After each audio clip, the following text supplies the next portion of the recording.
Hello friends, આપણો વિષય વિજ્ઞાન અને ટેકનોલોજીની અંદર છેલ્લે લાસ્ટ વિડિયોની અંદર આપણે ચેપ્ટર નંબર 6 ની પૂર્ણાવૃત્તિ કરી હતી. બરોબર છે? લાસ્ટ વિડિયોની અંદર આપણે કયું ચેપ્ટર પૂર્ણ કર્યું હતું? તો કે ચેપ્ટર નંબર 6. તો હવે આપણે ચેપ્ટર નંબર 1 ની શરૂઆત કરવાની છે. રસાયણ વિજ્ઞાનની અંદર ચેપ્ટર નંબર 1 ની શરૂઆત કરવાની છે. તો ચેપ્ટર નંબર 1 છે રાસાયણિક પ્રક્રિયાઓ અને સમીકરણો. કે કોઈ પણ રાસાયણિક પ્રક્રિયા છે એ કેવી રીતે થાય છે અને જે રાસાયણિક પ્રક્રિયા છે એનું સમીકરણ આપણે કેવી રીતે લખી શકાય. તો એ રાસાયણિક પ્રક્રિયા છે એનું સાંકેતિક સ્વરૂપ એટલે કે સંકેતોની અંદર રૂપાંતર કરવા માટેના સમીકરણો આપણે આ ચેપ્ટરની અંદર શીખીશું અને સાથે સાથે રાસાયણિક પ્રક્રિયાઓ કેવી રીતે થાય છે એના વિશેની માહિતી પણ આપણે આ ચેપ્ટરની અંદર મેળવવાની છે. હવે મિત્રો, રાસાયણિક પ્રક્રિયા છે એ રાસાયણિક પ્રક્રિયા આપણે જે રોજબરોજની ઘટનાઓ બને છે એ ઘટનાઓની અંદર રાસાયણિક પ્રક્રિયાઓ જ થતી હોય છે. ઘણી બધી એવી પ્રક્રિયાઓ છે કે જેની અંદર રાસાયણિક ફેરફારો થાય છે. તો આ રાસાયણિક ફેરફારો થાય છે એ રાસાયણિક પ્રક્રિયાઓ હોય છે, પણ આપણે ખાસ એના તરફ ધ્યાન આપતા નથી. દાખલા તરીકે માની લો કે કોઈ દૂધ છે, એ દૂધને આપણે ઉનાળાની અંદર ઓરડામાં ખુલ્લું મૂકી દઈએ તો એની અંદર છે એ રાસાયણિક પ્રક્રિયા થશે. એટલે અમુક સમય પછી દૂધ છે એ બગડી જતું હોય છે. તો એ પણ એક પ્રકારની રાસાયણિક પ્રક્રિયા છે. આપણે સાંજે ઘરની અંદર દૂધ હોય એ દૂધમાં ભેળવણ નાખીએ છીએ, છાશ નાખીએ છીએ, તો એ દૂધનું સવારે દહીં બની જાય છે. એ પણ એક પ્રકારની રાસાયણિક પ્રક્રિયા છે. કોઈ લોખંડની વસ્તુ હોય એ લોખંડની વસ્તુને આપણે ભેજવાળા વાતાવરણની અંદર રાખી દઈએ છીએ તો અમુક સમય પછી એ વસ્તુ ઉપર કાટ લાગી જાય છે. એ પણ એક પ્રકારની રાસાયણિક પ્રક્રિયા છે. અથવા જે વાસણો હોય છે એ વાસણોની અંદર તમારા ઘરની અંદર જે પિત્તળ અથવા તો તાંબાના જે વાસણો હોય, હવે એ વાસણો જો અત્યારે ચોમાસું રહ્યું છે તો ચોમાસાની અંદર વાતાવરણ ભેજવાળું હોય છે. તો આ જે વાસણો હશે એ વાસણોનો રંગ તમે જોજો બદલાઈ ગયો હશે. તો એની અંદર પણ આવી ક્ષારણની પ્રક્રિયા થતી હોય છે. એ પણ એક પ્રકારનો રાસાયણિક ફેરફાર છે. આપણે ખોરાક લઈએ છીએ અને એનું ઊર્જાની અંદર રૂપાંતર થાય છે. એ પણ એક પ્રકારનો રાસાયણિક ફેરફાર છે. આપણે શ્વાસ લઈએ છીએ અને એ આખા શરીરની અંદર રુધિર સાથે ભળી અને પરિવહન કરે છે. તો એ પણ એક પ્રકારનો રાસાયણિક ફેરફાર છે. તો આવી ઘણી બધી ઘટનાઓ છે કે આપણા જીવનની અંદર બનતી હોય છે.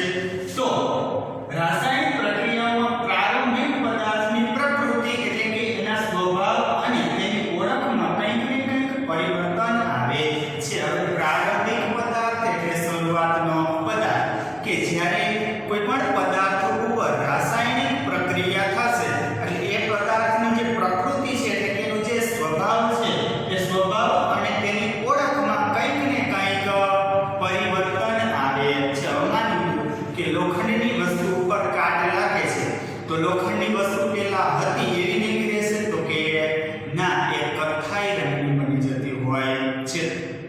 આ ઉપરાંત કે જ્યારે આપણે દહીં જમાવવા માટે દૂધની અંદર છાશ નાખીએ છીએ તો પહેલા એ દૂધ હતું, સવારે આપણે જોઈએ છીએ તો દહીં બની જાય છે. તો જો એના સ્વભાવની અંદર પણ ફેરફાર આવી જાય છે અને એની ઓળખની અંદર પણ ફેરફાર આવી જાય છે. તો જ્યારે રાસાયણિક પ્રક્રિયા થાય છે કોઈ પણ પદાર્થ સાથે, જ્યારે રાસાયણિક પ્રક્રિયા થાય છે ત્યારે એ પદાર્થની પ્રકૃતિ એટલે કે એના સ્વભાવ અને એની ઓળખની અંદર પરિવર્તન એટલે કે ફેરફાર આવી જાય છે. જ્યારે રાસાયણિક ફેરફાર થાય છે ત્યારે આપણે કહી શકીએ કે કોઈ રાસાયણિક પ્રક્રિયા થઈ છે. હવે જો રાસાયણિક પ્રક્રિયા થશે કેવી રીતે? તો કે પદાર્થ છે એ પદાર્થની અંદર રાસાયણિક ફેરફાર થાય છે.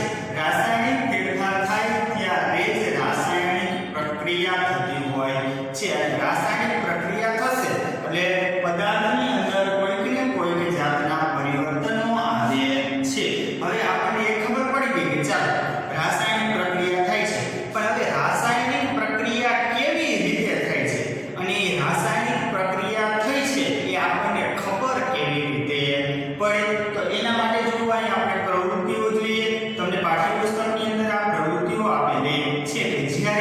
કોઈ રાસાયણિક ફેરફાર થાય ત્યારે એ રાસાયણિક ફેરફાર થયો છે એ આપણને કેવી રીતે ખબર પડે?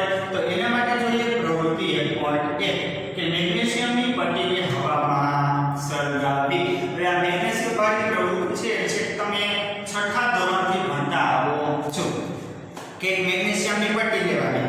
મેગ્નેશિયમની પટ્ટી લઈ અને કાચ પેપર વડે ઘસી નાખવાની. એટલે મેગ્નેશિયમની પટ્ટી કઈ થઈ જશે તો કે એકદમ ઝડપથી સફેદ રંગની બની જાય છે. હવે એ જે મેગ્નેશિયમની પટ્ટી છે એને આપણે સળગાવવાની છે. મેગ્નેશિયમની પટ્ટીને જ્યારે સળગાવીશું ત્યારે એ મેગ્નેશિયમની પટ્ટી છે એનું રાખની અંદર રૂપાંતર થાય છે, એટલે કે રાખ સ્વરૂપે એના અવશેષ મળે છે. હવે એ જે રાખ છે, જે અવશેષ આપણને મળ્યો છે એ મેગ્નેશિયમ ઓક્સાઇડનો છે. શેનો છે? Magnesium oxide. તો આ પ્રક્રિયા કરવા માટે જે આપણે મેગ્નેશિયમ જ શું કામ લીધું? અન્ય બીજી ઘણી બધી ધાતુઓ હતી એને શા માટે લીધું? તો મેગ્નેશિયમ છે એ એક પ્રકારની સક્રિય ધાતુ છે. સક્રિય ધાતુ એટલે એકદમ ઝડપથી અન્ય પદાર્થ સાથે પ્રક્રિયા કરી એને આપણે સક્રિય ધાતુ કહીએ છીએ. તો હવે જ્યારે મેગ્નેશિયમને આપણે સળગાવીશું ત્યારે એ મેગ્નેશિયમ અને વાતાવરણનો ઓક્સિજન આ બંને વચ્ચે રાસાયણિક પ્રક્રિયા થાય છે. મેગ્નેશિયમ અને ઓક્સિજન બંને એકબીજા સાથે રાસાયણિક પ્રક્રિયા કરી અને રાખ સ્વરૂપે મેગ્નેશિયમ ઓક્સાઇડ બનાવી દે છે. અને એ જે મેગ્નેશિયમ છે એ મેગ્નેશિયમની પટ્ટી એકદમ પ્રજ્વલિત એટલે કે જગારા મારતી જ્યોત સાથે સળગે છે. તો જો પ્રથમ પદાર્થ તરીકે આપણી પાસે કોણ હતું તો કે મેગ્નેશિયમ. નિપજ તરીકે કોણ મળ્યું આપણને તો કે મેગ્નેશિયમ ઓક્સાઇડ. કયા સ્વરૂપે તો કે રાખ સ્વરૂપે મળે છે. તો અહીં જો પદાર્થની અવસ્થામાં ફેરફાર થયો કે પ્રારંભિક પદાર્થ તરીકે મેગ્નેશિયમની પટ્ટી હતી અને નિપજ તરીકે આપણને રાખ સ્વરૂપે મેગ્નેશિયમ ઓક્સાઇડ મળે છે. એટલે કે પદાર્થની જે અવસ્થા છે એ અવસ્થાની અંદર ફેરફાર થાય છે. ત્યાર પછી બીજી પ્રવૃત્તિ તો કે લેડ નાઇટ્રેટ અને પોટેશિયમ આયોડાઇડ વચ્ચે પ્રક્રિયા કરવી. હવે જો તો કે લેડ નાઇટ્રેટ છે એ લેડ નાઇટ્રેટ અને પોટેશિયમ આયોડાઇડ આ બંને વચ્ચે રાસાયણિક પ્રક્રિયા કરવાની છે. હવે જ્યારે લેડ એક ટેસ્ટ ટ્યુબ લેવાની છે. આ ટેસ્ટ ટ્યુબ છે એ ટેસ્ટ ટ્યુબની અંદર તમે લેડ નાઇટ્રેટ ભરો એટલે લેડ નાઇટ્રેટનો રંગ છે એ સફેદ હશે અને પોટેશિયમ આયોડાઇડનું જે દ્રાવણ હશે એ રંગવિહીન હોય છે.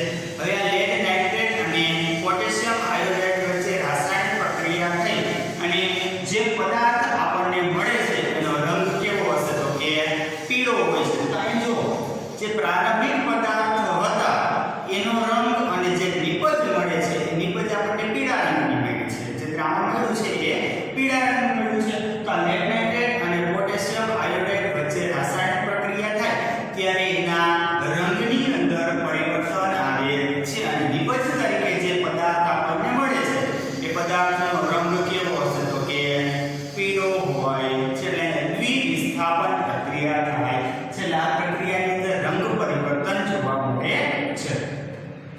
ત્યાર પછી જો પ્રવૃત્તિ 1.3 તો કે દાણાદાર ઝિંક અને મંદ હાઇડ્રોક્લોરિક એસિડ વચ્ચે પ્રક્રિયા કરી.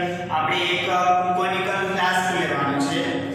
આ ફ્લાસ્કની અંદર ઝિંકના થોડાક સ્ફટિક એટલે ટુકડા થશે એના દાણા. તો દાણાદાર ઝિંક લેવાનું છે અને એ દાણાદાર ઝિંકની અંદર મંદ હાઇડ્રોક્લોરિક એસિડ અથવા તો સલ્ફ્યુરિક એસિડ નાખવાનું છે.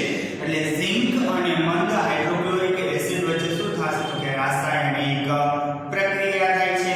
હવે અમુક સમય પછી તમે જોશો એટલે આનું જે દ્રાવણ હતું એના ઉપર દ્રાવણ ઉપર તમને વાયુના પરપોટા જોવા મળે છે અને અમુક સમય પછી તમે એ ફ્લાસ્કને અડશો એટલે ફ્લાસ્ક તમને ગરમ લાગે છે. આવું શા માટે થાય છે તો કે આ દાણાદાર ઝિંક અને હાઇડ્રોક્લોરિક એસિડ આ બંને વચ્ચે રાસાયણિક પ્રક્રિયા થાય છે ત્યારે હાઇડ્રોજન વાયુ ઉત્પન્ન થાય છે અને જે દ્રાવણની સપાટી પર જે આપણને પરપોટા જોવા મળે છે એ પરપોટા શેના હશે તો કે હાઇડ્રોજન વાયુના હોય છે. અને એ હાઇડ્રોજન વાયુ છે એ ઉત્પન્ન થવાને કારણે જે આપણું ફ્લાસ્ક હતું એ ફ્લાસ્કનું તાપમાન ઊંચું આવે છે. એટલે અમુક સમય પછી આપણે જે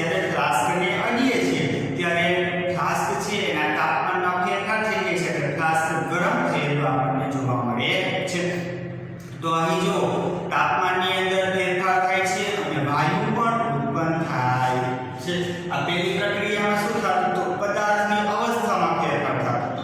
બીજી પ્રક્રિયામાં શું થતું તો કે રંગ પરિવર્તન થતું. ત્રીજી પ્રક્રિયામાં શું થતું તો કે વાયુ ઉત્પન્ન થતો હતો અને એની સાથે સાથે પદાર્થના તાપમાનમાં પણ ફેરફાર થતો હતો. બરાબર છે આ ત્રણેય પ્રવૃત્તિ. ત્યાર પછી આપણે જોવું જોઈએ તો કે આપેલ ત્રણેય પ્રવૃત્તિના આધારે આપણે કહી શકીએ છીએ કે નીચે દર્શાવેલા અવલોકનો પૈકી કોઈ પણ અવલોકનની મદદથી રાસાયણિક પ્રક્રિયા થઈ છે તે નક્કી કરી શકાય. રાસાયણિક પ્રક્રિયા થઈ છે એ આપણે નક્કી કેવી રીતે કરી શકીએ? તો આજે ત્રણે ત્રણ પ્રવૃત્તિ જોઈ આપણે એના ઉપરથી રાસાયણિક પ્રક્રિયા થઈ છે એ આપણે નક્કી કરી શકીએ છીએ. કેવી રીતે નક્કી કરી શકીએ છીએ? તો કે આ જે પદાર્થો વચ્ચે પ્રક્રિયા થાય છે ત્યારે જે ફેરફારો થાય છે એ ફેરફારોના આધારે આપણે એમ કહી શકીએ છીએ કે રાસાયણિક પ્રક્રિયા થઈ છે.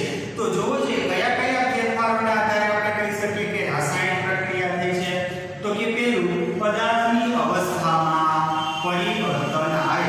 કે જો પદાર્થની અવસ્થામાં પરિવર્તન આવતું હોય તો આપણે કહી શકીએ કે રાસાયણિક ફેરફાર થયો છે. જે પહેલી પ્રવૃત્તિ હતી કે પ્રથમ પદાર્થ તરીકે મેગ્નેશિયમની પટ્ટી હતી, નિપજ તરીકે મેગ્નેશિયમ ઓક્સાઇડ રાખ સ્વરૂપે મળી હતી અને પદાર્થની અવસ્થામાં થયો ફેરફાર. તો એના આધારે પણ આપણે કહી શકીએ કે રંગ પરિવર્તન પદાર્થની અવસ્થામાં ફેરફાર થયો છે. ત્યાર પછી રંગ પરિવર્તન કે જો પદાર્થનું રંગ પરિવર્તન થાય એટલે કે પ્રારંભિક પદાર્થ અને છેલ્લે જે નિપજ મળે છે આ બંનેની અંદર રંગનો ફેરફાર હોય એટલે પ્રારંભિક પદાર્થનું રંગ પરિવર્તન થયું હોય તો પણ આપણે કહી શકીએ છીએ કે રાસાયણિક પ્રક્રિયા થઈ છે. પ્રવૃત્તિ બીજી. અને ત્યાર પછી કે પદાર્થમાં કોઈ પણ વાયુનો ઉદ્ભવ થતો હોય કે બે પદાર્થો વચ્ચે રાસાયણિક પ્રક્રિયા થાય ત્યારે કોઈ વાયુ ઉત્પન્ન થતો હોય તો પણ આપણે કહી શકીએ કે પ્રવૃત્તિ નંબર 3 ની અંદર હાઇડ્રોજન વાયુ ઉત્પન્ન થતો હતો. તો એના આધારે આપણે કહી શકીએ કે પદાર્થો વચ્ચે રાસાયણિક પ્રક્રિયા થાય છે. અને ત્યાર પછી છેલ્લું તાપમાનમાં પરિવર્તન આવવું કે પદાર્થનું તાપમાન બદલાતું હોય. પ્રવૃત્તિ નંબર 3 અહીંયા જે તાપમાન છે તાપમાનમાં વધારો થતો હતો એટલે ફ્લાસ્કને આપણે અમુક સમય પછી અડતા હતા તો ફ્લાસ્ક ગરમ લાગતું. તો એ હાઇડ્રોજન વાયુને કારણે થતું હતું. તો એ ફ્લાસ્કના તાપમાનમાં એટલે પદાર્થના તાપમાનની અંદર વધારો થાય તો પણ આપણે કહી શકીએ કે રાસાયણિક પ્રક્રિયા થઈ છે. તો આ ચારે ચાર અવલોકનોને આધારે આપણે કહી શકીએ કે રાસાયણિક પ્રક્રિયા થઈ છે. ક્યાં ક્યાં અવલોકનો છે? તો કે પદાર્થની અવસ્થામાં પરિવર્તન આવે, ત્યાર પછી એના રંગની અંદર પરિવર્તન આવે, કોઈ પણ વાયુનો ઉદ્ભવ થાય અને એના તાપમાનમાં પરિવર્તન આવે તો આપણે કહી શકીએ કે રાસાયણિક પ્રક્રિયા થઈ છે. તો મિત્રો આવી રાસાયણિક પ્રક્રિયા છે એ આપણા રોજિંદા જીવનમાં ઘણી બધી થતી હોય છે. અથવા તો આપણું જે આજુબાજુનું વાતાવરણ છે, આસપાસનું જે વાતાવરણ છે એ આસપાસના વાતાવરણની અંદર આપણે નજર કરીએ તો ઘણી બધી આવી રાસાયણિક પ્રક્રિયાઓ અથવા તો રાસાયણિક ફેરફારો થતા હશે જે આપણે નજરે ચડે છે. તો હવે આવા જે રાસાયણિક